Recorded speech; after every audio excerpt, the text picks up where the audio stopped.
Hello painters. So today I'm going to talk about the master copy project, where we are taking an image that we found online and from the Art Institute of Chicago, so we can go see it in person and then repeating it on here. You've done your value studies, and now, where's my pencil? Here we go. Now I'm just going to do a very brief outline of things on my final canvas. I'm working 8 by 10, and I'm making these marks that are about halfway and then a quarter of the way over from each side. And the reason I'm doing that is because it's like an informal grid to help me figure out positions of things.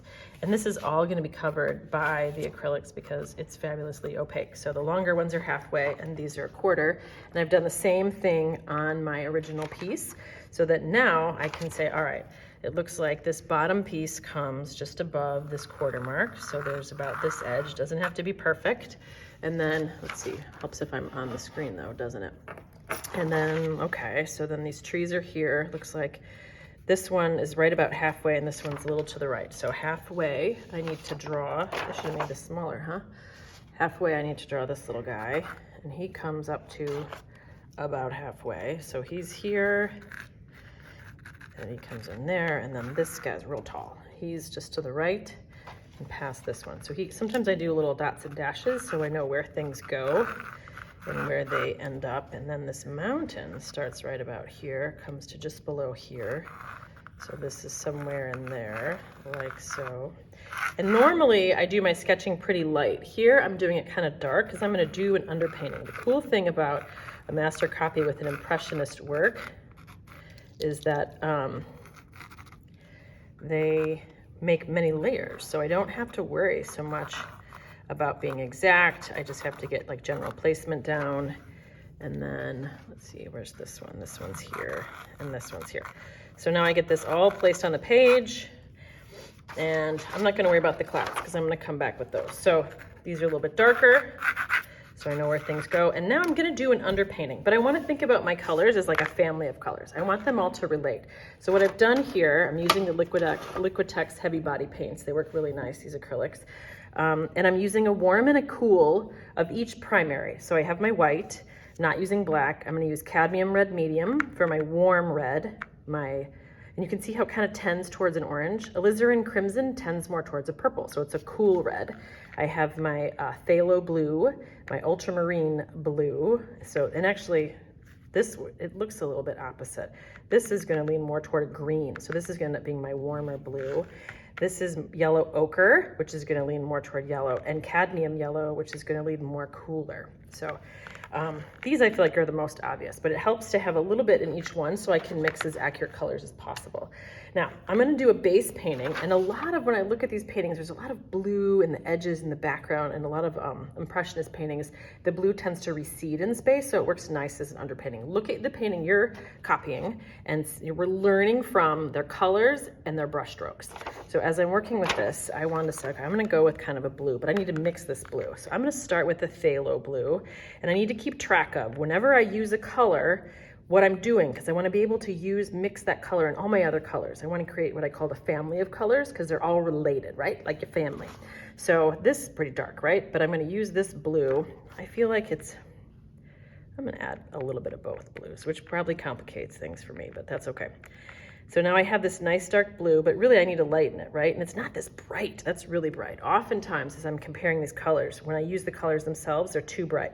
This is the closest to my orange. And if I go across the color wheel, whenever I want to make a color duller, I use the one directly across the color wheel. So if I'm taking my blue, I want to dull it slightly. I call it breaking the color. I want that orange just a touch. So let's start with this red, just a touch, and see if I can make it not quite so bright. Now it really isn't orange, it's a little more red. So it's going a little purpley, but it's hard to see when these are so dark. I know I need to go lighter, so let's just get some white in there right now so I can see what's happening. Now, if I look at this and put it close to here, not bad. It's pretty good for my light right there.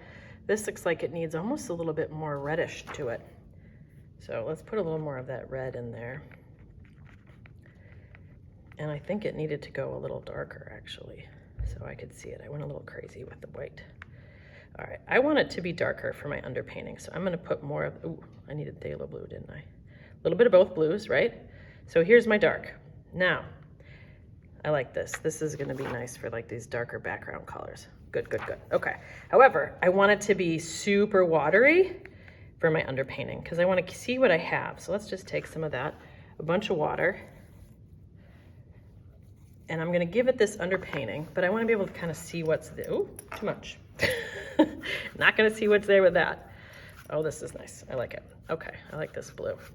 So I'm going to put this in the sky, and I'm adding lots and lots of water, and I'm using a really big brush. And I have a piece of newsprint paper behind me, just so that, behind my canvas, I should say, so that it's covering the table and I can just go all over and get this filling the page. I'm using horizontal brush strokes and vertical brush strokes because I know I'm gonna cover it.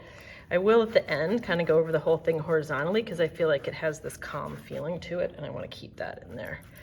I think anytime you make something, it's true that horizontal lines calm us and vertical or diagonal lines can kind of add tension to a painting. So I do pay attention to that direction of the brush stroke as I'm painting. All right, so while this is now drying out a little bit, I got my underpainting. I can still kind of see where things are. I don't care that it's not even. I just want to get it in there. Now I have, let's do some color matching here again. Let's slide this in, move this in. So I have, this blue is my darker blue for these background parts. I have it a little bit lighter here. Let's get even a lighter tone for those clouds. You know what? And I'm realizing I'm still using my big brush. I'm not going to use this one anymore because I'm going to be using a smaller brush stroke to mimic the brush strokes in here. Remember, we want to keep that brush stroke constant. I think I need more of this. So I had some of each blue for that and some white and a touch of the red, right? I'm keeping track of how I mixed so that I can get those colors again. Ooh, I think I like this even better. I like the two blues. That's working for me. Let's see, that's pretty dark. Let's get a little more white in there. How's that look? Let's do more white. All right, so this is gonna be the darker part of my sky. So this is probably close to dry. If I were actually painting this, I'd wait a little longer.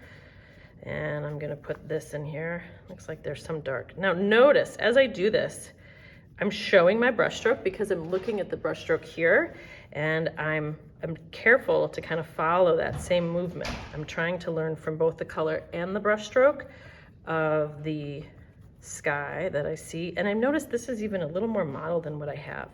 So I'm gonna take some of that light and put it in here and really mix it up as I put this in so that I can fill this space. And then I want this lighter color that I had, and I'm gonna blend that in. So let's get some more white in here because see how it lightens as I come down here. So I'm gonna lighten that.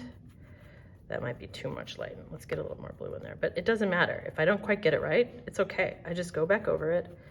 I continue using the same painterly brush stroke that I have here, and I build my layers. So now I come here,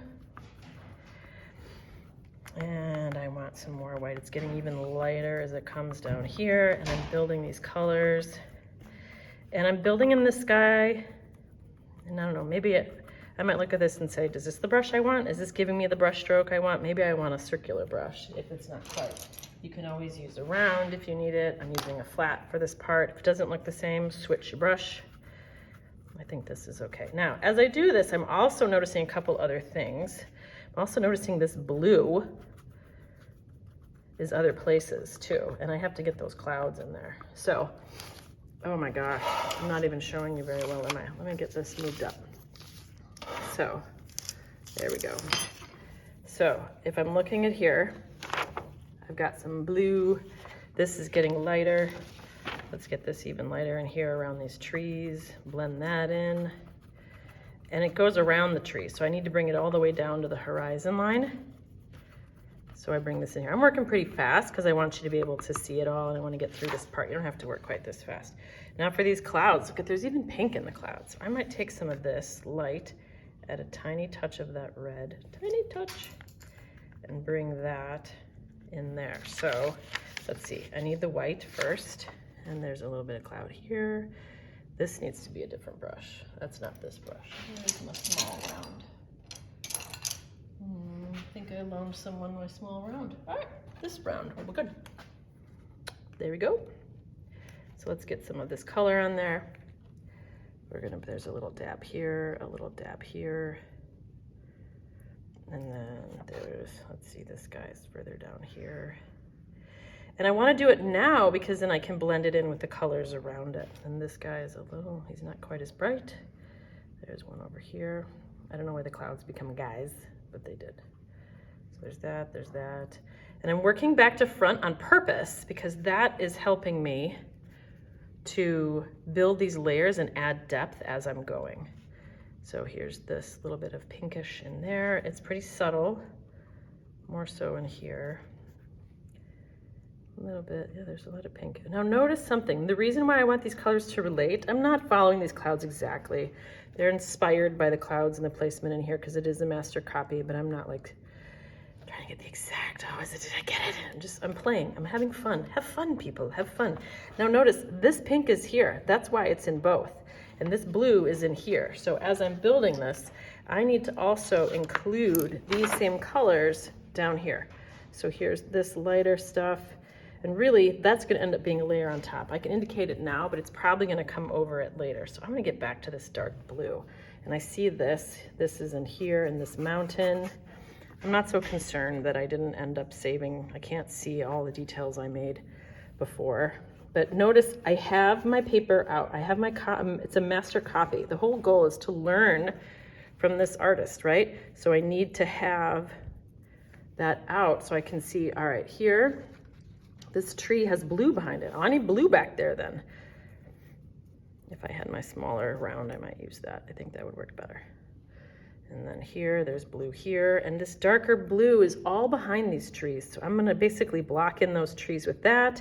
And then I'll do the next color and bring these in, and I'll have some pinks in here, but I'm gonna keep moving around. It's very ADHD friendly, huh? How about that?